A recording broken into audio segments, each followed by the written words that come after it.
At the base of Mount Fuji, there's a forest so dense and quiet that even the wind seems to get lost in it. Aokigahara isn't your average woodland. From above, it looks peaceful, like a thick green sea frozen in time. But step inside and something shifts. The air grows heavy, the silence becomes unnatural, and the deeper you go, the more it feels like the forest is swallowing you whole. Aokigahara has a chilling reputation. It's known across Japan as a place where people vanish and commit suicide. Local patrols regularly search the area, and signs are posted along trails urging visitors to think carefully before going deeper. Officials have even installed cameras in key areas, not for wildlife, but for watching over people. That's how serious the situation is. The forest itself adds to the unsettling feeling. The thick lava rock beneath your feet absorbs sound. Birds are rare. Your own footsteps seem distant. GPS and phone signals often drop, and compasses spin uselessly. Hikers can lose their sense of direction within minutes, even if they are experienced. Many people leave behind ribbons tied to trees to mark their path, but sometimes those trails end suddenly with no sign of the person who left them. There's also a strange coldness that people report. Sudden temperature drops, even on warm days. Some say they've felt watched. Others speak of whispers or figures glimpsed between the trees. Whether those are tricks of the mind or something else, nobody can say for sure. The forest has inspired horror movies, documentaries, and even scenes in popular video games.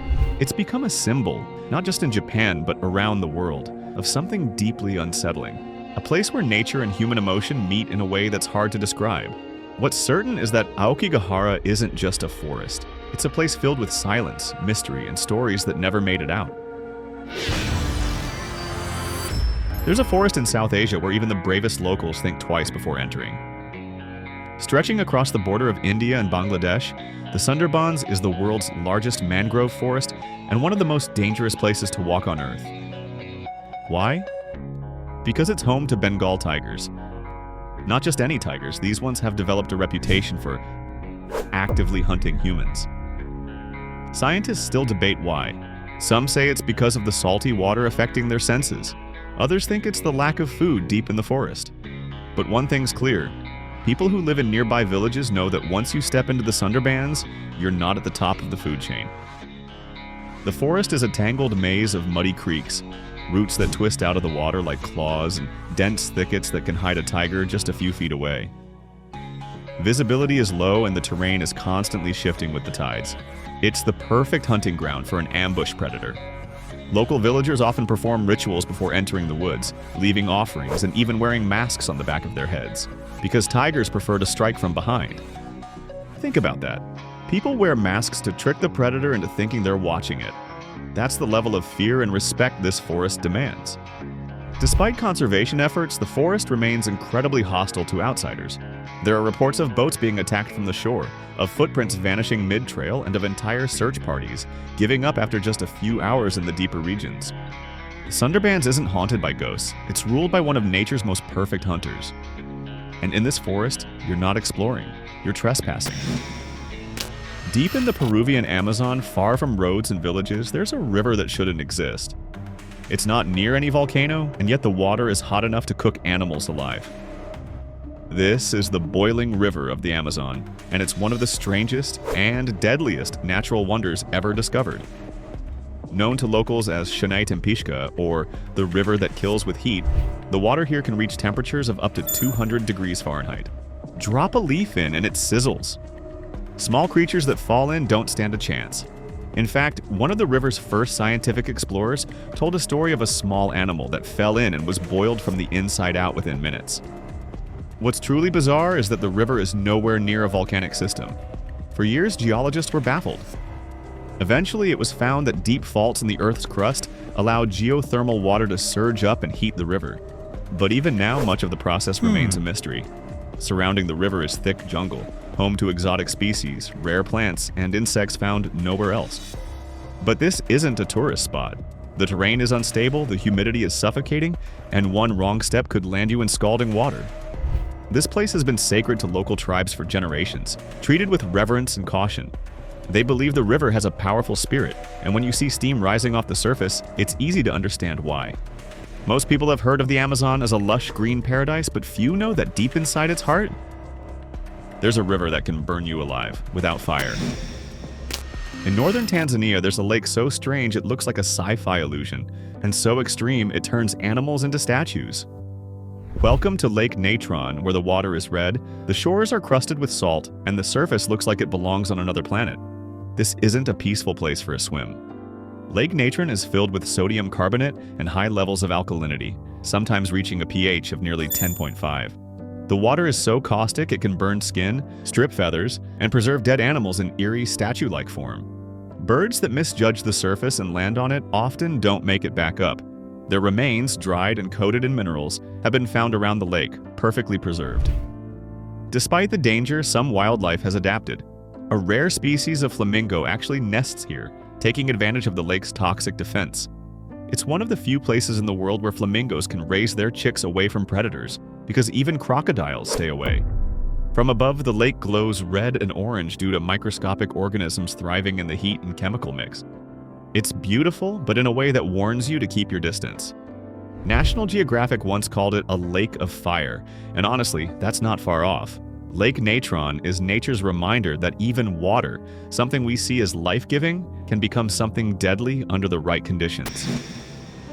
Crystal clear water, untouched beaches, swaying palm trees. Bikini Atoll looks like the perfect island escape. But this Pacific paradise hides one of the most dangerous legacies of the nuclear age.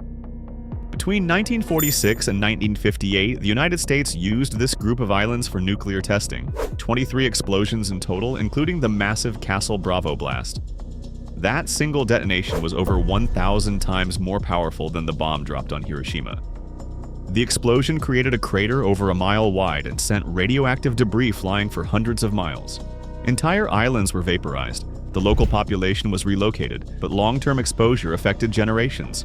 Today, the atoll remains largely uninhabited. Radiation levels have decreased on some islands, but many remain too toxic for safe living. What's eerie is that nature returned. Birds nest, fish swim, palm trees grow, but studies show that some plants contain radioactive isotopes, and marine life around certain areas still show signs of contamination. Divers sometimes visit the underwater graveyards of ships sunk during the tests, including aircraft carriers and submarines. It's like an eerie underwater museum frozen in time. Bikini Atoll looks like paradise, but its soil, its water, and even its beauty carry a hidden danger that will likely last for thousands of years. At first glance, Picher, Oklahoma looks like a forgotten small town. Quiet streets, crumbling buildings, and silence. But there's a reason no one lives here anymore. It's one of the most contaminated places in North America. Picher was once a booming mining town. For decades, it produced lead and zinc, which helped fuel American industry. But the mining left behind millions of tons of toxic waste, massive gray mounds called chat piles that towered over neighborhoods. Dust from those piles blew through the air, coated homes, and eventually poisoned the soil, water, and even people. The ground beneath the town became unstable. Sinkholes began opening under streets and schools. Foundations cracked. The water supply turned dangerous. And tests revealed alarming levels of lead in residents, especially in the local population. By the early 2000s, the government stepped in. One by one, families were relocated. Entire neighborhoods were bulldozed. Today, Picher is a ghost town with warning signs posted at its borders. Nature has started to take back the area, but the contamination remains. Even the wind can carry harmful dust. What was once a proud industrial town is now a cautionary tale about how digging too deep literally can destroy everything above. About 90 miles off the coast of São Paulo lies an island so dangerous, the Brazilian Navy has banned all civilian access. This is Ilha da Queimada Grande, better known as Snake Island, and it's exactly what it sounds like. This island is home to one of the world's most venomous snakes, the golden lancehead pit viper. Not just a few of them. By some estimates, there's one snake for every square meter. These snakes aren't just deadly. Their venom is 5 times more potent than their mainland cousins and can cause almost instant effects. Why are there so many snakes here? It's all about isolation. Thousands of years ago, rising sea levels cut off the island from the mainland. With no predators and plenty of birds to hunt, the snake population exploded. Over time, they evolved to become more toxic and more aggressive to catch fast-moving prey. There are local stories of fishermen whose boats drifted too close, only to vanish later found with signs of snake encounters. Even researchers, when granted rare access, must wear protective gear and follow strict protocols. From a distance, Snake Island looks like any tropical paradise. But get close, and it quickly becomes clear. This place wasn't made for people. It's nature's no-go zone, ruled by creatures that strike fast and don't miss. Spanning across southern Georgia and northern Florida, the Okafeni Swamp is more than just a giant marshland. It's one of the oldest and darkest wetland systems in North America, and it feels alive in every sense of the word. Locals call it the land of trembling earth because the peat islands actually shift beneath your feet. You walk and the ground ripples. That alone would make it strange, but it gets weirder. The swamp is filled with black water, acidic and so dark it reflects like glass. Add to that thousands of alligators, venomous snakes, and hidden sinkholes, and you've got one of the most hazardous natural areas in the US. What makes the Okafeni truly eerie is its sound, or sometimes the lack of it. There are stretches where even birds go silent, and others where the swamp groans and bubbles like it's alive. People have reported ghost lights, floating orbs that move with no source, and unexplained voices echoing across the water. During the 1800s, settlers tried to drain the swamp and failed. Later, parts were used as dumping grounds. Some say old spirits were disturbed. Today, even experienced hikers can get lost in the maze of waterways, where visibility can drop to just a few feet due to thick fog. The Okafeni isn't haunted in the classic sense. It's something older, something natural but not quite safe. A place where land, water, and mystery blend into one endless breathing forest. In the canals of Xochimilco, just south of Mexico City, there's an island that feels like it belongs in a nightmare. It's not the jungle setting that gets to you, it's the dolls. Hundreds of them. Hanging from trees, nailed to walls, tied to branches, all in various stages of decay. Some are missing eyes. Others have limbs twisted the wrong way. And all of them seem to be watching. This eerie place is known as Isla de las Muñecas, the Island of the Dolls. It began as a small plot of land cared for by a man named Don Julian Santana. According to the story, he once found the body of a young girl who had drowned in the nearby canal. Shortly after, he spotted a doll floating in the water. He hung it in a tree as a gesture of respect. But then something strange happened. He said he heard whispers, saw shadows moving between trees. Believing the girl's spirit was restless, he started collecting more dolls. People who passed by in boats would bring them. Eventually, every tree on the island was filled with hanging plastic faces and cracked porcelain limbs. Some say Don Julian lost his mind. Others say the island changed him. What's undeniable is how unsettling the place is. Even in daylight, the dolls swing gently in the breeze, creaking on their wires. At night, visitors have reported hearing laughter, footsteps on dry leaves, and dolls that seem to move without wind. Tourists still visit, but very few stay long. The island isn't just creepy, it feels emotionally heavy. Some say you can feel the sorrow in the air. Others leave behind their own dolls as offerings. The Island of the Dolls is more than a curiosity. It's a floating memorial, a growing forest of forgotten toys, and one of the most disturbing places you can find on water. Somewhere in the remote forests of Kerala, India, lies a place that defies all logic. A giant, near-perfect hole in the earth, known among locals as the Gavi Abyss. Streams rush toward it from every side, disappearing into the void with no splash, no echo, no trace. This isn't a man-made dam or a cave you can walk through. It's a vertical sinkhole ringed by smooth stone and rushing water that plunges straight down. Explorers have tried to measure it, but even with modern equipment, its true depth remains a mystery. Some believe it connects to ancient underground rivers. Others say it's cursed, part of the earth that was never meant to be found. Whatever the truth is, one thing's certain: if you fall in, you're not coming back. High up on the slopes of Mount Everest, beyond 26,000 feet, lies a place most climbers never talk about openly, but every mountaineer knows it exists. It's called Rainbow Valley, and despite the name, it's anything but cheerful. This stretch of terrain just below the summit is where many climbers have taken their final steps. And the rainbow part? It comes from the brightly colored jackets and gear still worn by the bodies frozen in place. At that altitude, the air is razor thin. Temperatures drop to deadly lows and the human body starts shutting down. Rescue operations become nearly impossible. For years, the fallen have remained exactly where they collapsed, preserved by the cold, untouched by time. Some are used as trail markers, others are partially buried in ice. Climbers in Rainbow Valley walk a razor's edge, literally. The paths are narrow, the winds can shift in seconds, and even the most experienced mountaineers have misstepped. The oxygen is so limited up there that it's often called the death zone. Your body begins to deteriorate no matter how prepared you are. This valley is a brutal reminder of Everest's unforgiving nature. The summit may be the ultimate prize, but just below it lies a landscape filled with silence and color, a place where ambition, weather, and fate all collide. And once you're in Rainbow Valley, there's no easy way back. In the Andes Mountains of Colombia stands Noado del Ruiz, a snow-capped volcano that looks peaceful, almost beautiful from a distance. But beneath that quiet surface lies one of the most dangerous volcanoes on the planet. In one devastating night, it made history. A minor eruption melted part of the glacier sitting on top of the mountain, sending a massive wall of mud, ash, and rock crashing down the slopes. The lahar, essentially a volcanic mudflow, raced downhill at terrifying speed. Within 2 hours, it hit the town of Armero. The people didn't hear an explosion. There was no warning siren, just a roar. And then everything disappeared under a wave of thick, churning earth. Over 20,000 lives were lost in what became one of the deadliest volcanic disasters of the 20th century. What makes Noado del Ruiz so dangerous isn't just its explosive potential, it's the ice. The volcano is permanently capped with snow and glaciers, which can instantly turn an eruption into a fast-moving, unstoppable flood. Even a small eruption can unleash a deadly lahar without warning. Today, the region is monitored constantly, and evacuation plans are in place.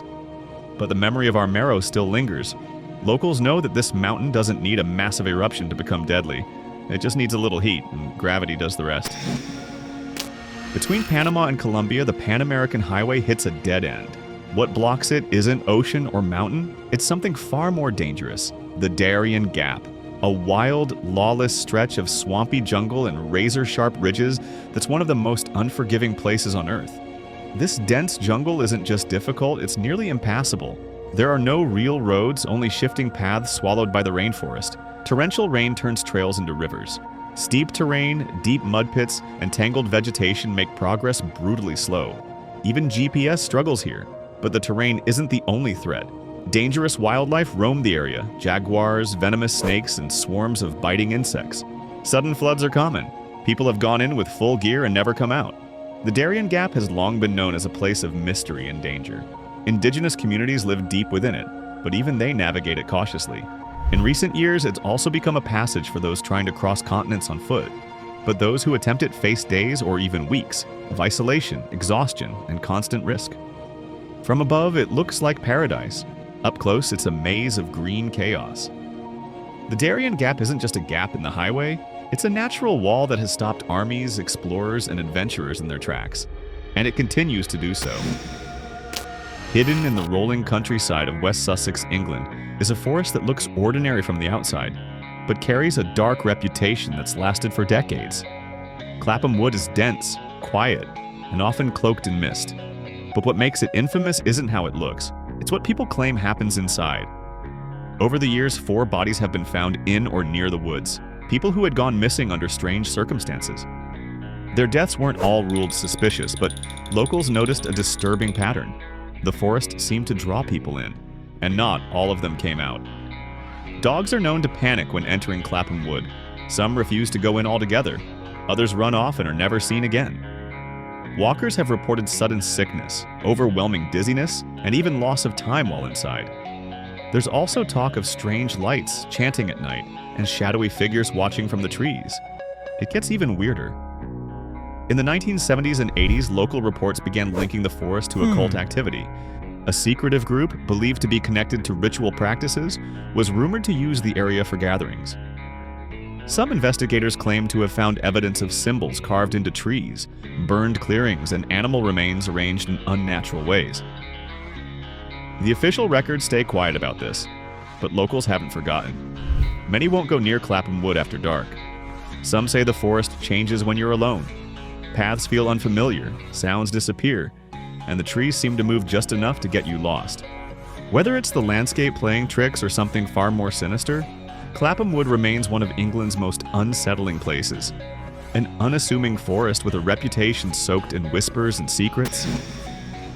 In northern Ukraine lies a place frozen in time, the Chernobyl Exclusion Zone. Over 1,000 square miles of abandoned towns, forests, and decaying buildings, still scarred by the 1986 nuclear disaster. At the center stands Reactor 4, sealed beneath layers of steel and concrete. But beyond the ruins, the land tells another story, one of eerie silence, radioactive soil, and nature reclaiming what humans lost. What's shocking isn't just the absence of people, it's how the zone feels. Trees grow through buildings. Wild animals roam freely. Wolves, bears, and even rare Przewalski's horses now live where entire towns once stood. It looks like a post-apocalyptic film, but it's real. Radiation hotspots still exist. Some parts are safe to visit with precautions, others remain dangerously contaminated. Mushrooms here can be hundreds of times more radioactive than safe levels. A forest fire in this area could release trapped radiation back into the air. And yet, life continues. Grass grows, birds sing. But there's always a hum in the back of your mind when standing in the exclusion zone, like the land itself is still recovering from something it wasn't meant to endure. Deep in the jungles of Belize is a cave so hidden you can only reach it by swimming through dark, flooded tunnels. Inside, it opens up into vast chambers filled with stalactites, ancient pottery, and human remains. This is Aktun Tunikil Muknal, one of the most mysterious and sacred caves in Central America. The cave was used by the ancient Maya for spiritual rituals. Over 1,000 years ago, it was believed to be a gateway to the underworld, a place where the living could speak with gods. The air is thick, humid, and still. Even today, stepping inside feels like entering a different world. But what draws most attention is the Crystal Maiden, the preserved skeleton of a young person whose bones have fused with the cave floor. Over time, mineral-rich water coated the skeleton in shimmering calcite, giving it a ghostly, crystal-like appearance. There are more than a dozen other sets of remains deep inside. Some show signs of ritual activity, broken bones, offerings placed nearby, and ceremonial artifacts scattered around them. Access is tightly controlled now. Tourists must go with certified guides, wear helmets, and leave electronics outside. No photos are allowed inside anymore, to preserve the cave's sacred atmosphere and protect its fragile history. That's about it. Which place scared you the most? Write in the comments. For more useful information, watch other videos.